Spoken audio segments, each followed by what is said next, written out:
Llego puntual.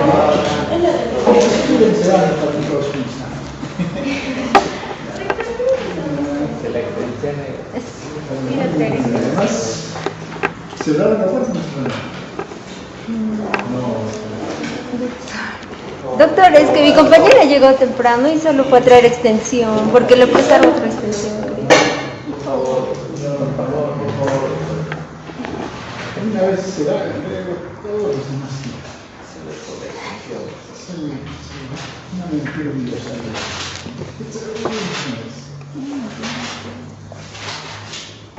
Yo se lo sé la puerta, ¿no? Yo se lo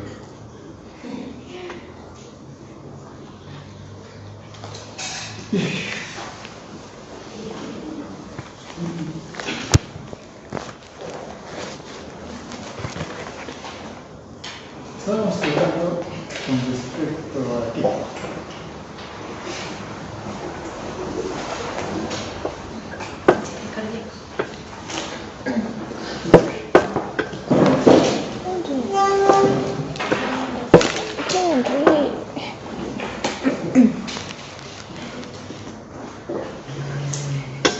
Hay tres factores que van a determinar la función cardíaca, ¿no?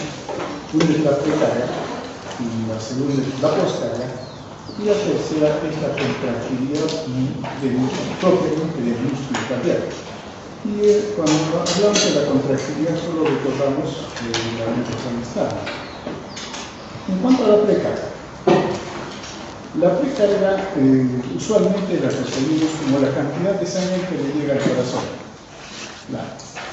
Pero exactamente no es eso.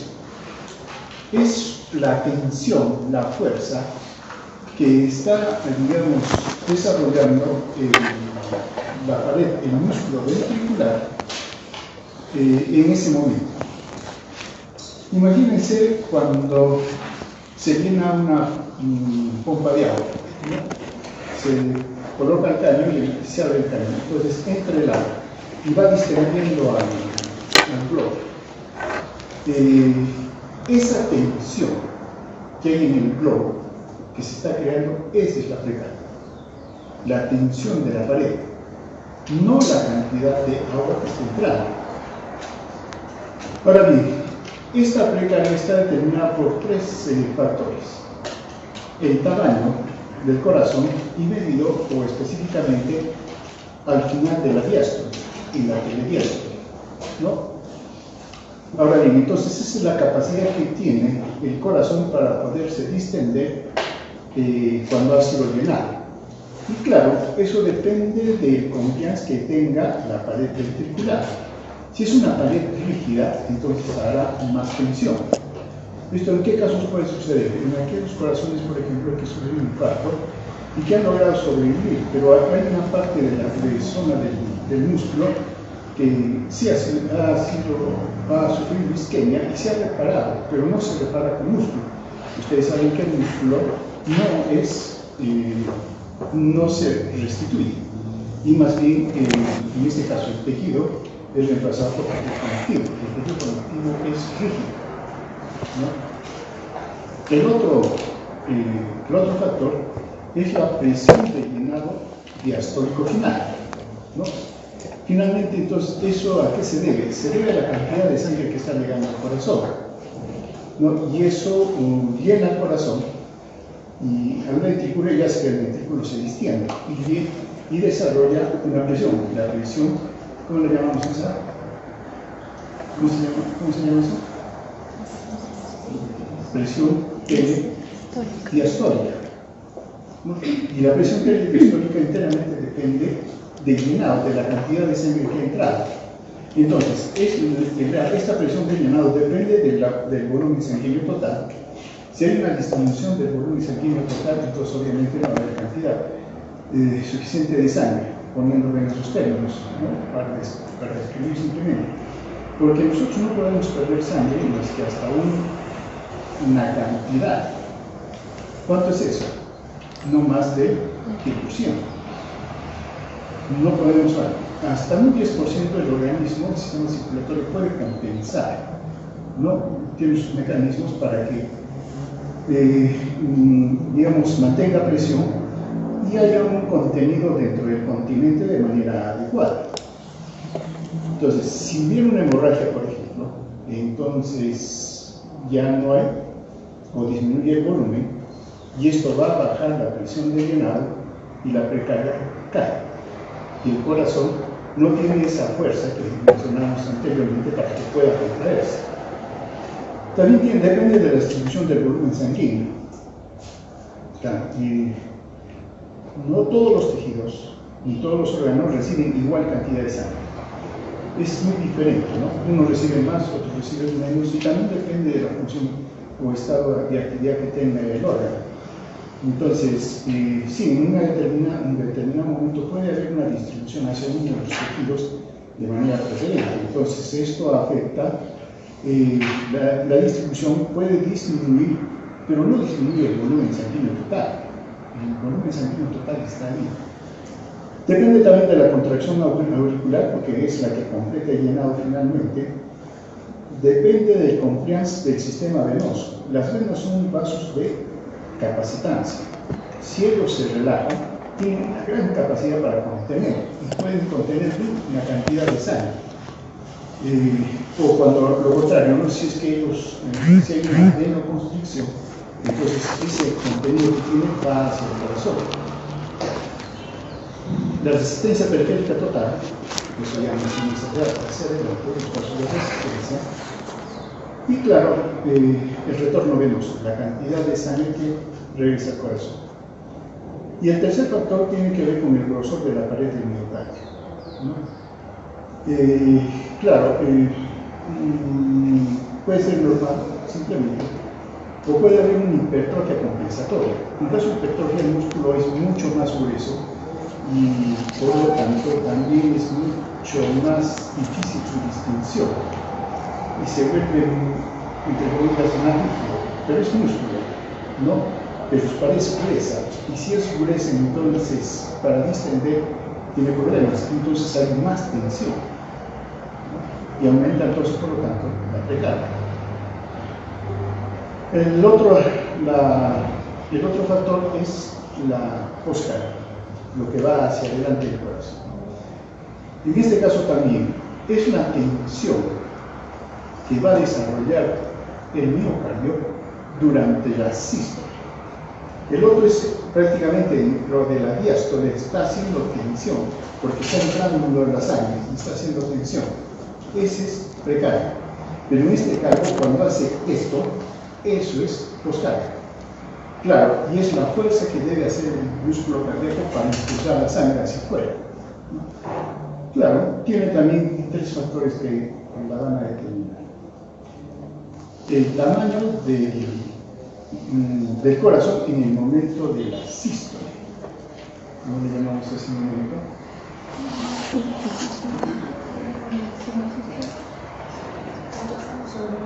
Eso al final de la diástole.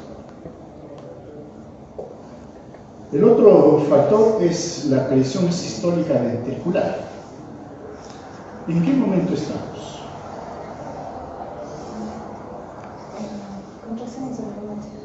La contracción isovolumétrica, ¿cierto? Ahora bien, el corazón está haciendo fuerza para contraerse y empujar la sangre hacia afuera. ¿Qué se le opone a la salida? La impedancia. La impedancia de salida. Ahora bien, la impedancia está determinada por dos factores. La presión arterial sistémica, que en este caso está representado por la presión de la aorta. ¿Cuánto es ese valor? 80 o 90 milímetros. ¿Cierto?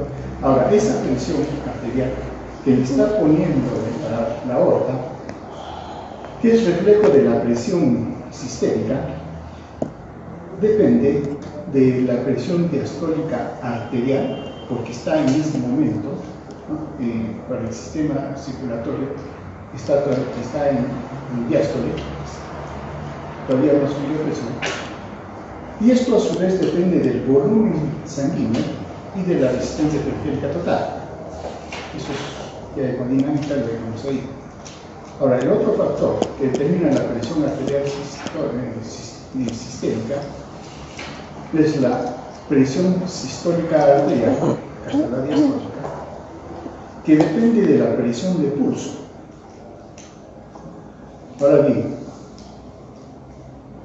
la presión de pulso va a estar determinado por el volumen sistólico y la confianza arterial. En buena cuenta, es esa cantidad de sangre que está enviando al corazón y la característica de las arterias para poder distenderse cuando envía la onda de sangre, ¿no? Se distiende. Ahora, si las arterias por alguna razón son rígidas, duras, como la arteriosclerosis, por ejemplo, esa onda va a tener que pasar con mucho mayor fuerza, ¿no? ¿Por qué? Porque la arteria no distiende, no se contrae. Ese es el problema. Entonces, la presión de pulso, que es ese momento en que se envía la sangre, depende de uno de sus factores, es justamente esa capacidad de las arterias para poder permitir que pase ese golpe de sangre. El otro factor que va a determinar la impedancia es la resistencia que va a oponerse a la salida de la sangre. Acuérdense, ¿por dónde va a salir la sangre? Si no es por la aorta, por el orificio aórtico. Claro, ahí está la válvula aórtica, ¿no? Entonces, finalmente es un orificio estrecho y por ahí tiene que salir la sangre. Y entonces la válvula o ese espacio de la válvula le ofrece una resistencia.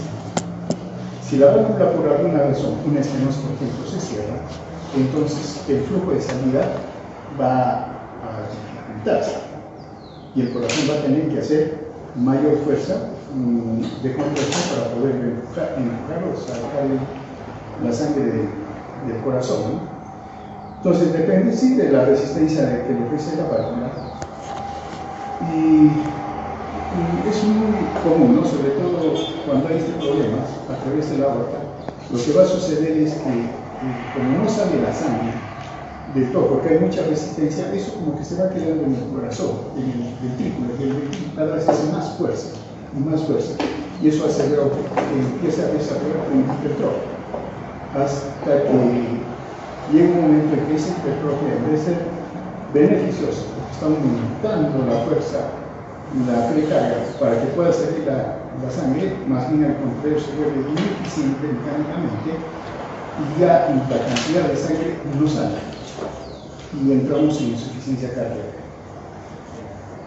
El tercer factor que tiene que ver con la poscarga es generalmente también la pared, el grosor de la pared del miocardio. Claro, hablamos en condiciones normales, pero va a tener el mismo efecto que mencionamos en la precarga cuando hay una hipertrofia compensatoria, como el caso del aumento de la resistencia de la válvula que mencionamos anteriormente. Entonces, con eso tenemos factores que si solamente vemos al corazón, hay factores que van a determinar su función, ¿no? Le podemos llamar factores intrínsecos. Está la precarga y la poscarga. Resumiendo, la precarga está determinada por la presión de la duración de la arteria y la distensibilidad vascular. La precarga. La poscarga depende de la presión arterial, la resistencia periférica y la distensibilidad de la aorta. Ahora bien, por otro lado está la frecuencia cardíaca y la contractilidad del músculo cardíaco. Factores extrínsecos, los que van a tener que ver con la función cardíaca. El sistema nervioso autónomo, que eso ya lo hemos visto. Los factores humorales, como la presión parcial de oxígeno y la presión parcial de CO2. ¿No? El corazón es muy sensible a los niveles de oxígeno. ¿No? El músculo cardíaco, sobre todo, es muy sensible. ¿Por qué? Porque a diferencia de otros tejidos, Cuando la sangre pasa por el corazón le extrae hasta el 70% de oxígeno que le está trayendo la sangre. La mayoría de tejidos no le extrae más allá del 40%. Entonces, si un tejido por su actividad metabólica quiere más oxígeno, está disponible, ¿no? Llega de 40, puede llegar a 60, 70. ¿Por qué? Porque la sangre también tiene una buena cantidad de oxígeno que le puede extraer. Pero en el caso del corazón, cuando el corazón necesita más oxígeno por su actividad, ya la sangre no le puede aportar más oxígeno. Y entonces lo único que le queda al sistema circulatorio es aumentar flujo, mayor cantidad de sangre. Y si las arterias coronarias están normales, hacen su distensión, hacen una vasodilatación producto de la hipoxia, y entonces el sistema circulatorio de la sangre le puede ofertar la cantidad de oxígeno necesaria al músculo cardíaco. Pero si por alguna razón las arterias coronarias están rígidas, una arteriosclerosis no le puede aportar, y que entramos en isquemia, ¿no? Y ahí está, digamos, todos los problemas que tiene. El CO2 es más bien vasodilatador. Ahora, lo que es verdad es de que el corazón, el músculo cardíaco, la regulación de su flujo sanguíneo no tanto depende del sistema nervioso autónomo, o en todo caso es muy secundario. Su irrigación hacia el músculo cardíaco depende sobre todo de las concentraciones de sus metabolitos. Oxígeno, claro, es el aporte de CO2, adenosina.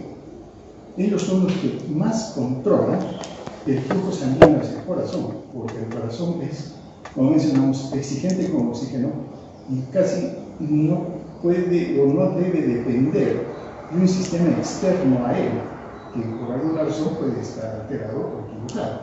O en todo caso no le da la suficiente rapidez para que pueda hacer los cambios que el músculo necesita cuando tiene una actividad muy intensa.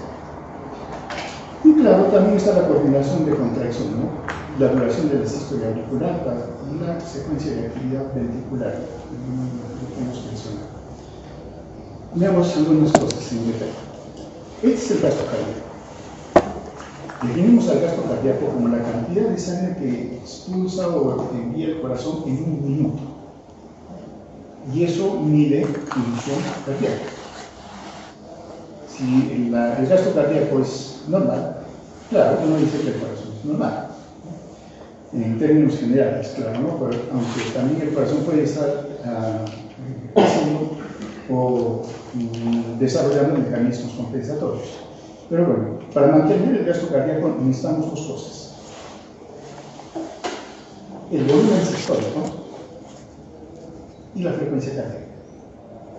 La frecuencia cardíaca está determinada, sí, por factores externos, mejor dicho, bajo un sistema autónomo propio del corazón, ¿no? Ese sistema autónomo puede ser modificado o modulado.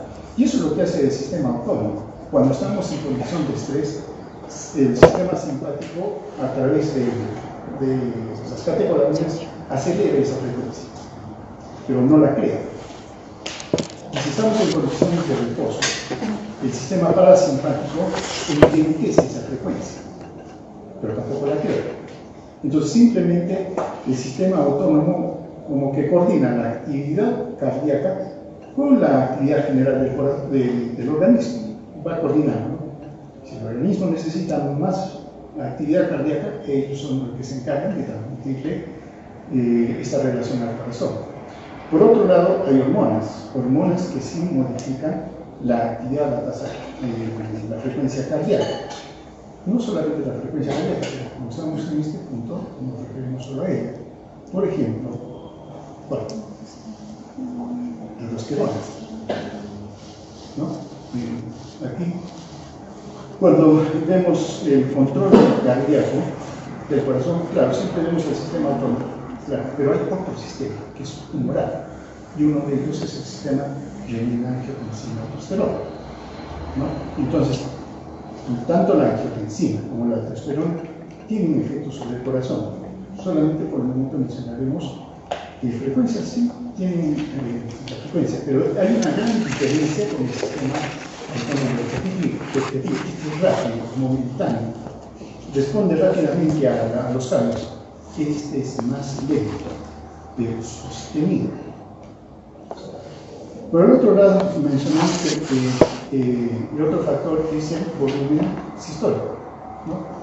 Claro, eso depende del volumen diastólico final, la cantidad de sangre que le ha llegado, y también depende del volumen sistólico final, que es lo que quedó, es cierto, pero representa de manera muy limitada la sangre, y eso es el volumen sistólico. Entonces, el volumen sistólico, ¿cuánto es? Eso está valorado. 70 a 80 centímetros cúbicos. Es por cada latido de corazón. Y si damos una frecuencia de 70, porque lo normal, la frecuencia normal va entre 60 a 90, ¿no? Esa es la frecuencia, el rango normal. Pero pongamos este, ¿no? Si hay 70 latidos por minuto y multiplicamos por 70 centímetros cúbicos, ¿cuánto es el gasto cardíaco?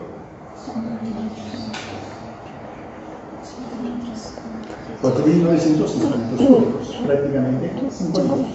Claro, por eso se dice que el gasto cardíaco es 5 litros. Pero 5 litros en una persona de 1,70 m, 70 kilos de peso, varón, y que vive en la costa. ¿Cuántos de nosotros cumplimos esas condiciones? Y sí se puede calcular el gasto cardíaco. El gasto cardíaco es más o menos la misma cantidad de sangre que tiene el organismo en un minuto. ¿Y cómo se puede calcular la cantidad de sangre que tiene una persona? Se multiplica 70 a 80 centímetros cúbicos por kilogramo de peso. Multiplica, ustedes saben su peso. Y saben el volumen total de sangre que tiene. Un cálculo, ¿no?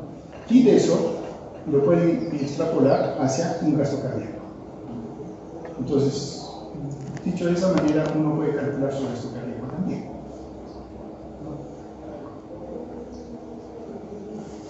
Muy bien. Entonces, si consideramos ya el panorama general, acá está la actividad del corazón.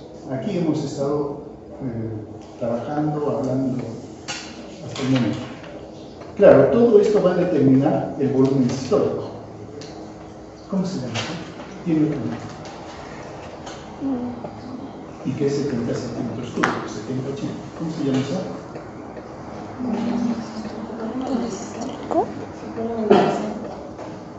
Volumen sistólico o volumen de eyección, pero tiene otro nombrecito, que es mucho más específico.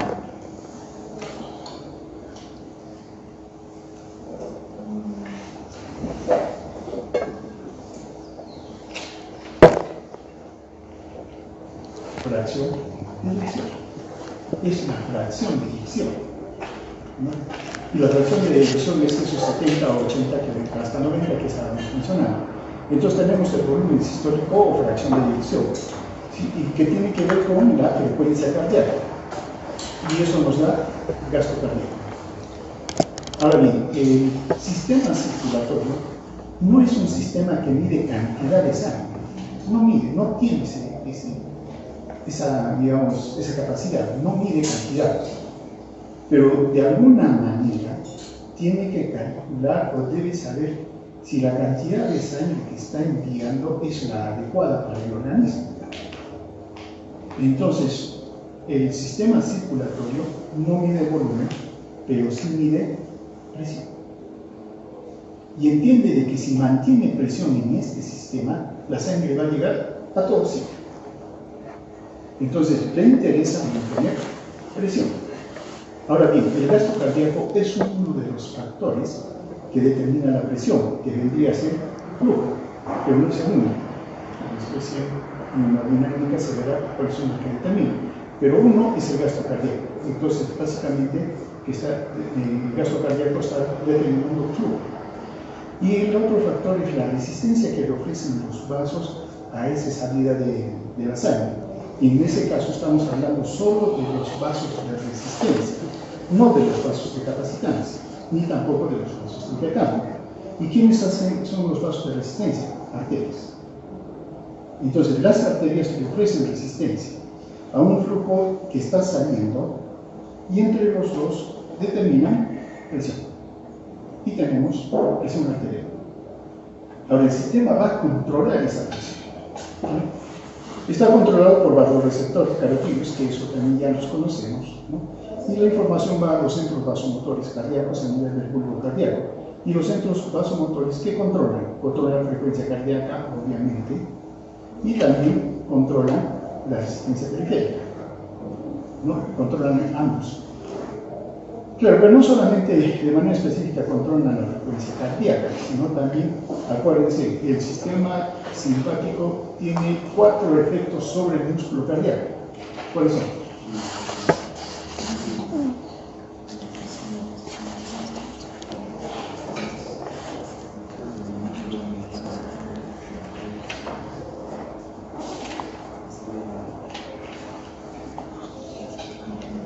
¿Qué hace el sistema simpático sobre el corazón?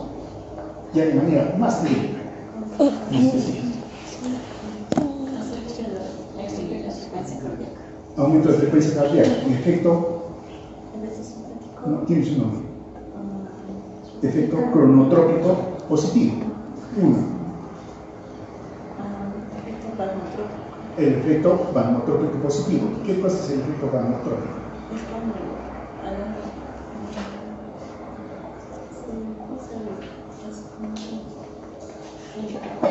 ¿Qué es vaginotropismo?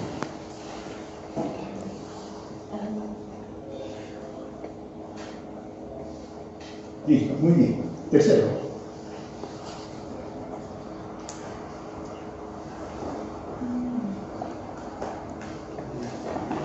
Y cuarto. Son los 4 efectos que va a tener. Entonces, el sistema simpático no solo tiene que ver con la resistencia, sino tiene que actuar sobre la contractilidad cardíaca. Claro, ¿no? También con la frecuencia cardíaca. Ahora, el centro vasomotor también tiene que ver con el retorno venoso. Claro, entonces sí tiene efectos sobre los vasos incapacitantes. Usualmente, cuando hablamos de vasoconstricción, solo nos estamos refiriendo a la vasoconstricción de las arterias, nada más. Entonces, hay vasoconstricción, que eso significa que las arterias se contraen. Cuando queremos hablar de una contracción de las venas, que están hacia el otro lado, ahí sí uno tiene que decir venoconstricción. La vasoconstricción solo está referido como tal ese término a las arterias, ni involucradas. Pero resulta que las venas también se contraen. Tendremos que decir vasoconstricción y venoconstricción. Solo que a veces los textos, y eso también ustedes van a ver, dependiendo del contexto que están hablando, se están refiriendo tanto a una vasoconstricción de arterias y de venas. A veces hay que ponerse en el tema que están tratando para poder indicar con respecto a este término. Pero igual, el control. Ahora bien, el gasto cardíaco, la cantidad de sangre, claro, que está enviando la sangre, es lo que va al sistema circulatorio. Y obviamente esa misma cantidad tiene que regresar. Y entonces el gasto cardíaco tiene que ver con el retorno venoso. Por otro lado, ¿qué más tenemos? Tenemos aquí la presión arterial que estamos definiendo. Esa tiene que ver con lo posterior. Y hace un momento mencionábamos eso. La presión finalmente se está determinada por la resistencia.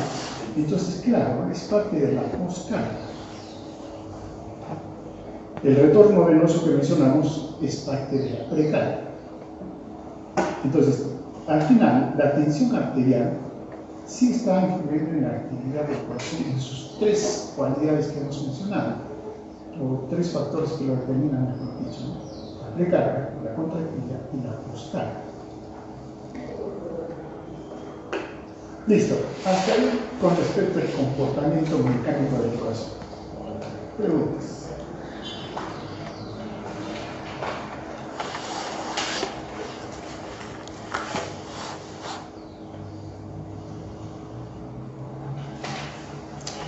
¿Hay preguntas? Aprovechamos el tiempo. Claro, hasta el momento hemos hablado del corazón como la parte mecánica. ¿Y eso ocurre a cuenta de qué? De las fibras musculares, propiamente. Pero hay que reconocer que en el corazón hay dos tipos de células cardíacas: las células contráctiles y las células marcapaso. Y las dos tienen el mismo principio, y lo único que las diferencia, aunque no es una diferencia, sino marca la diferencia, es que las células marcapaso no tienen fibras contráctiles, no tienen actina, no tienen miosin, pero todo el resto del aparato es igual. Para decir entonces, todo el aparato pericarbónico y el aparato que tiene a nivel de las membranas es igual, el mismo diseño, solo que no tiene fibras contráctiles, ¿no? Tiene una miosin, etc. Entonces, como ellas no hacen contracción, se dedican a otra cosa, a la actividad eléctrica del corazón. Entonces, en un ciclo cardíaco hay acontecimientos eléctricos que están determinados o realizados por este tipo de células, y están los acontecimientos mecánicos, ¿no? Ahora, los eventos eléctricos del corazón coordinan la actividad mecánica. Bueno, sí, este sistema ya lo conocemos, ¿no? Está el nódulo aurículo ventricular, las fibras internodales, el nódulo aurículo ventricular, el haz de Hill y las fibras de Purkinje. Y bueno, acá están las propiedades de las células cardíacas que le permiten tener esa actividad, ¿no? Está el efecto cronotrópico, el manotrópico, el canotrópico, el hinotrópico y el lucitropismo, ¿no? Que tiene que ver con la relajación del músculo cardíaco. Y esa es otra de sus cualidades. Usualmente no se menciona eso, pero últimamente sí, porque explican ciertas condiciones en el corazón. Hay corazones que no se relajan después de todo. Por ejemplo, sobre todo los corazones hipertróficos. No logran una relajación excitante, ¿no? Que les permitiría, digamos, mejor más en realidad, ¿no? Ahora bien, este sistema de conducción eléctrico explica por qué el corazón trabaja de manera regular. Entonces, la regularidad del ritmo cardíaco asegura la coordinación de las contracciones tanto de las aurículas como de los ventrículos, ¿no? Y como es una actividad eléctrica, puede ser analizada esta actividad eléctrica, ¿no? A través de electrodos. Como la corriente fluye y, digamos, si el sistema y el medio celular puede transmitir ese impulso eléctrico, entonces puede ser medio desde afuera, ¿no? Y ese es justamente el electrocardiograma que vamos a hacer referencia. Aquí está, ¿no? ¿Qué sería acá? ¿Qué cosa es esto?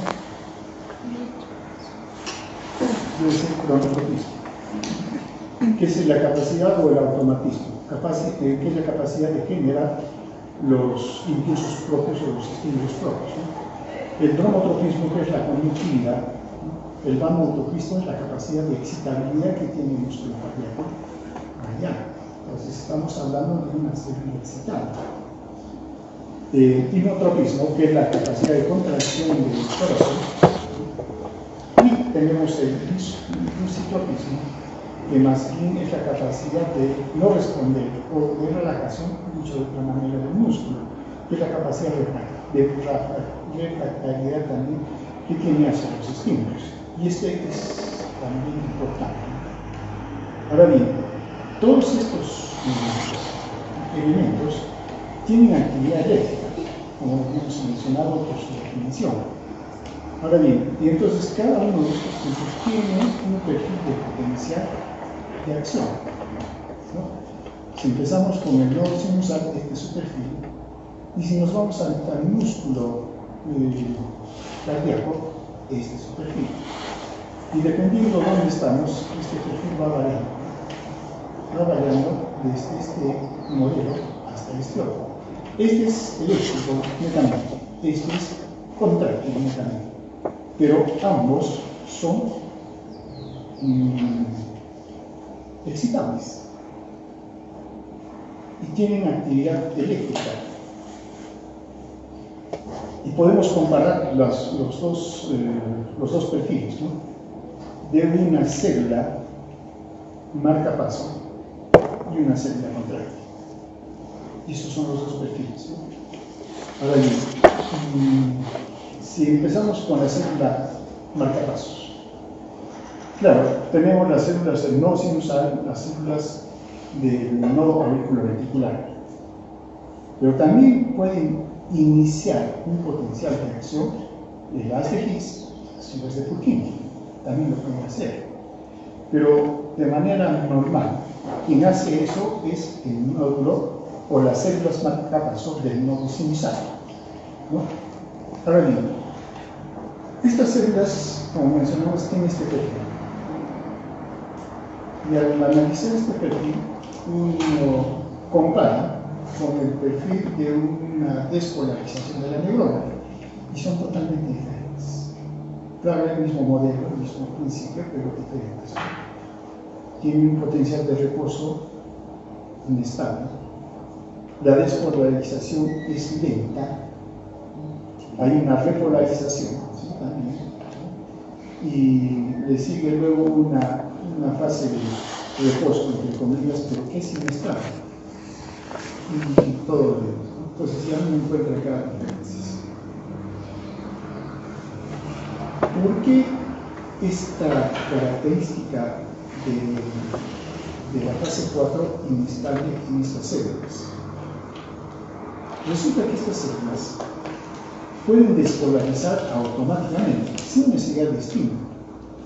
¿Mediante qué? Por dos cualidades que una, estas células cierran su paso a la permeabilidad del potasio. ¿Se acuerdan que para que la neurona mantenga su potencial de reposo, debe dejar salir lento, poquito, pero siempre debe dejar salir al potasio, para que las cargas negativas salgan y la célula quede negativa, ¿no? Ahora bien, entonces, ¿pero qué resulta en estas células? Que estas células limitan la salida del potasio. El potasio se va quedando y de su potencial de reposo, entonces, como hay cargas positivas que se están quedando, el potencial de reposo negativo va disminuyendo. Hasta que llega un punto en que los canales de calcio lentos, transitorios, se activan. Y entonces lo que va a suceder, como se activa un canal de calcio, el calcio ingresa. Hay un aumento de la permeabilidad del calcio. Y si ingresa calcio, cargas positivas, entonces el potencial de reposo se hace menos positivo, hasta que llega a un nivel umbral de activación. ¿De qué? De los canales de calcio lentos. Y los canales de calcio lentos se abren y se produce la despolarización. Ahora bien, la discusión está acá. ¿Por qué esta despolarización no corre por cuenta del sodio? Porque el potencial de acción de las neuronas, la despolarización, corre por cuenta del sodio. Pero acá no corre por cuenta del sodio, corre por cuenta del calcio. La pregunta es ¿por qué?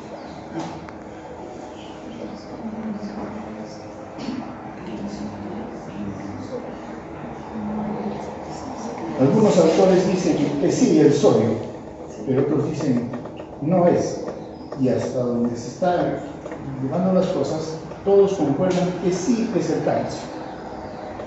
¿Y el sodio qué? Por una razón que está ahí.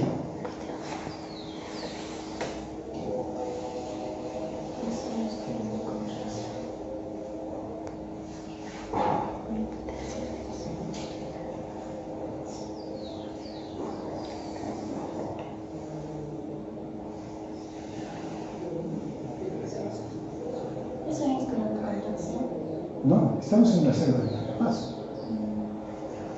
Esta es célula marcapaso.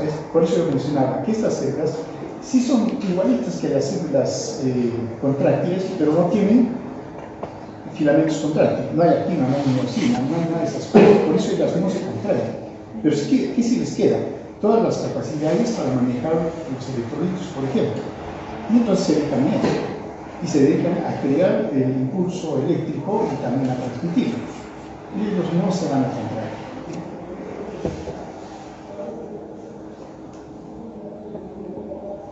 Depende de esto.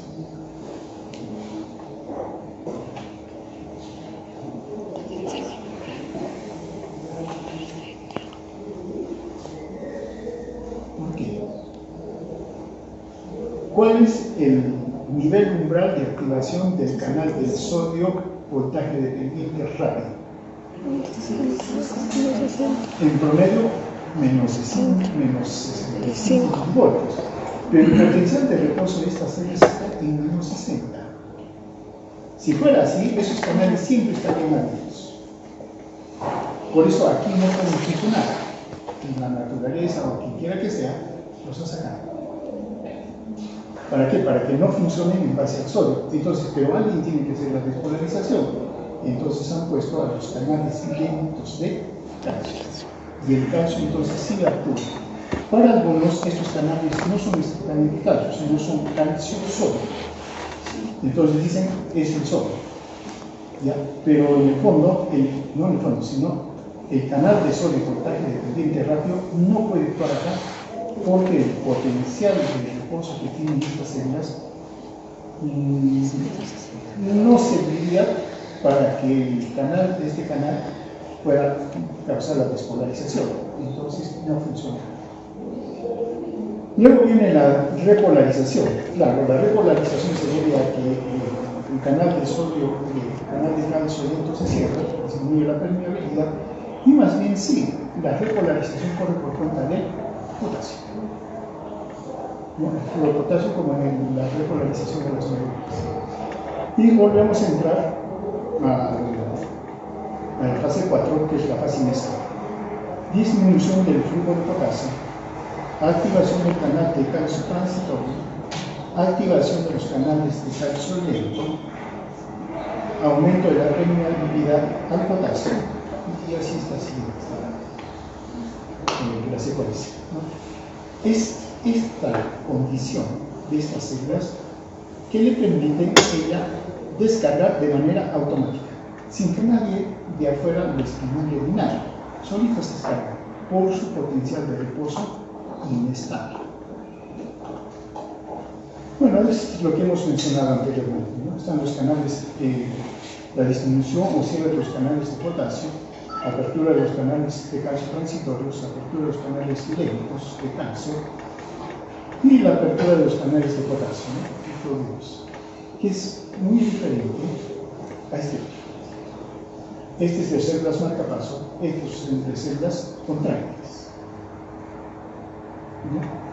Para empezar, uno mira los potenciales de reposo y este sí está en donde, en menos 90 milímetros. Está en 90 milímetros. Entonces rápidamente uno ya empieza a sacar conclusiones. Y lo otro que ve es esto. Uno, su fase 4, su potencial de reposo es estable. No es como esta acá inestable. Y segundo, el perfil. Lo que llama la atención es esta necesidad. Ahora bien, el potencial de la despolarización sí corre por cuenta del canal de sodio voltaje dependiente rápido. Claro, porque está justamente en un potencial de reposo que sí le permite actuar. Y más bien va a necesitar de que alguien lo estimule o active este canal. ¿Y quién lo hace? La célula marcapaso. Porque le va a llevar ya por las fibras de conducción, etcétera, al final va a llegar al músculo cardíaco. Y el músculo cardíaco, cuando llegue este impulso, lo que va a suceder es que va a activar el canal de sodio voltaje dependiente y se produce la despolarización. Primera o primer momento, diríamos, porque eso corresponde a la fase cero de despolarización. Luego viene el cierre de estos canales de sodio y hace una bajada del potencial que se está desarrollando. Y es la fase 1. La fase 1 simplemente se debe al cierre de los canales de sodio. Segundo viene la fase mixta. Claro, si aquí el dicho canal de potasio también está activado, solo que está yendo lentamente en su apertura, ¿no? Y entonces, si no hubiera otra intervención, la repolarización rápidamente se da. En un momento, el músculo cardíaco necesita tiempo y entonces tiene que alargar el potencial de acción y lo alarga activando los canales de calcio transitorios.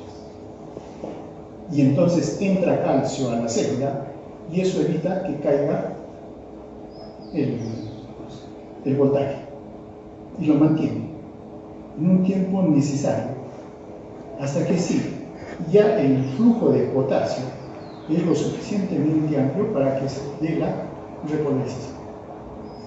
Y se repolariza y nuevamente entra una fase estable de reposo, hasta que le llegue nuevamente la órbita y activa nuevamente el canal de sodio voltaje y se potencia. Ahora, recuerden que esto es importante, por lo que vamos a ver más adelante. Bien. 10 minutos de receso intermedio.